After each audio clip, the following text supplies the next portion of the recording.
Ako, ang honest opinion ko dyan, hindi balimbing si Isko Moreno.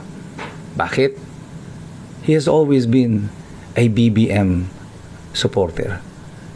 Siya ay, sa aking palagay, ang sinasabi ko sa inyo na mayroong secret candidate si BBM in mind, I was referring to him, si Isko Moreno. Sa tingin ko, ang secret na baraha ni BBM na tatakbo sa pagkapangulo sa 2028. Just in case, wala sa kanilang hanay ang maaaring tumakbo. Bakit ko sinabi ito? Pag-aralan natin ang mga ebidensya. Noong pong April 17, 2022, ay nagkaroon po ng joint press conference noon ang mga ibang presidential candidate. Kasama po dyan si Isko Moreno, si Ping Lacson, si Norby Gonzales, at saka sinabi pa nila noon na kasama din daw nila si Pacquiao. Doon sa press conference na ito, ang sasabihin lang po pala nila ay silang mga presidential candidate na tumatakbo sa kasalukuyan ay hindi aatras sa pagkapangulo. Bakit nila sasabihin yan? Well, apparently, ang target ng press conference na to ay hindi lang yung kanilang pagtakbo bilang pangulo, kundi yung presidential run ni Leni Robredo.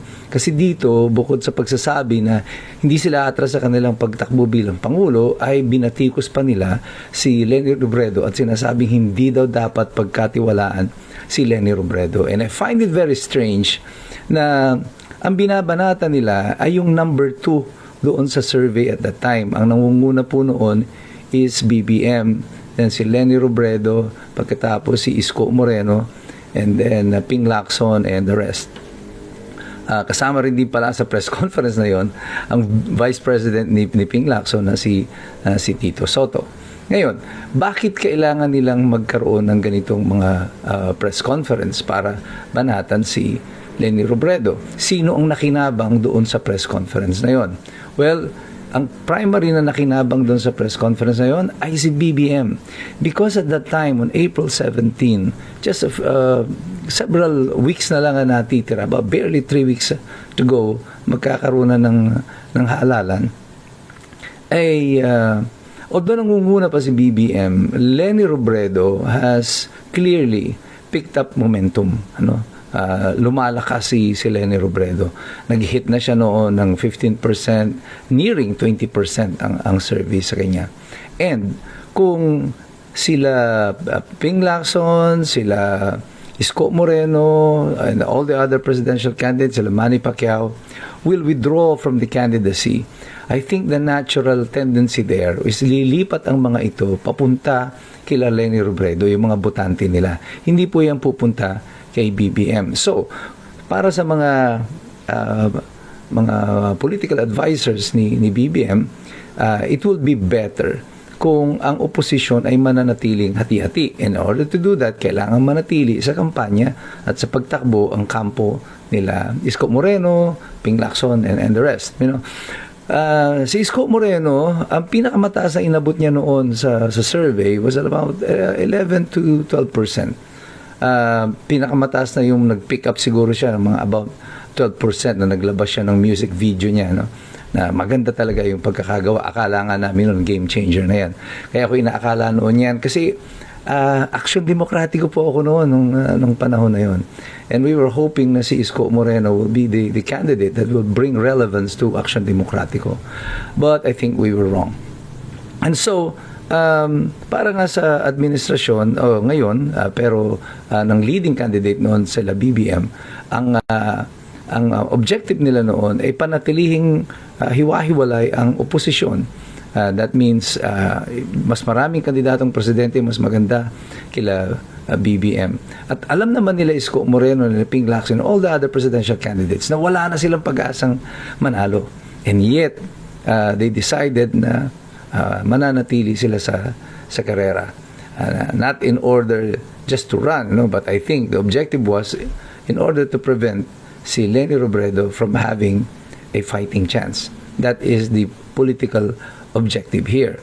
Bakit mo gagawin yan na makikinabang si BBM sa desisyon mo kung hindi kayo nagkaroon ng mga arrangement at pag-uusap tungkol dyan?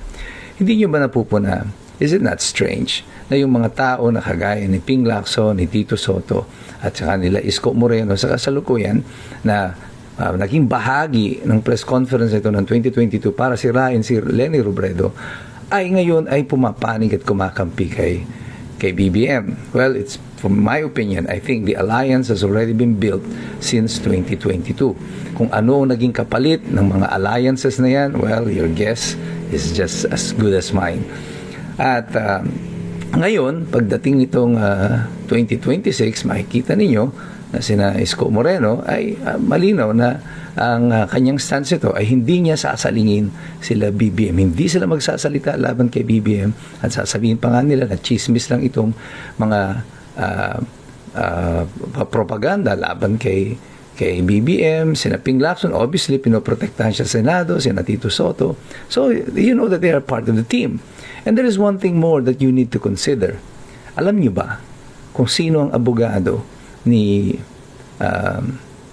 Isko Moreno noong 2022?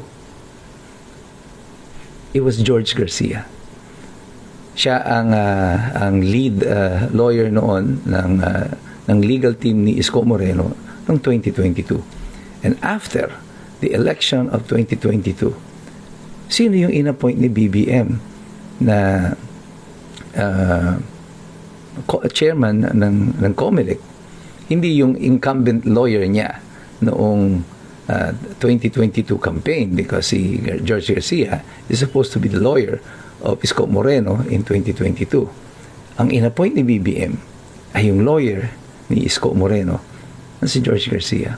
Although naging abogado rin naman ni BBM si George Garcia sa marami niyang mga election cases, but don't you find it weird and strange na yung abogado ni Isko Moreno noong 2022 ang maa-appoint na chairman ng COMELEC? Well, unless of course they are part of the same team. So hindi ako naniniwalang balimbing si Isko Moreno. Magbabalimbing ka kung ikaw ay nagpapalit ng kampo.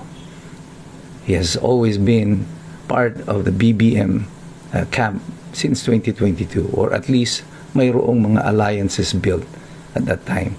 That is why, as for me, I am no longer part of Aksyon Demokratiko, because I believe na yung Aksyon Demokratiko that was built by Senator Rocco is now very different from the Aksyon Demokratiko that we have right now.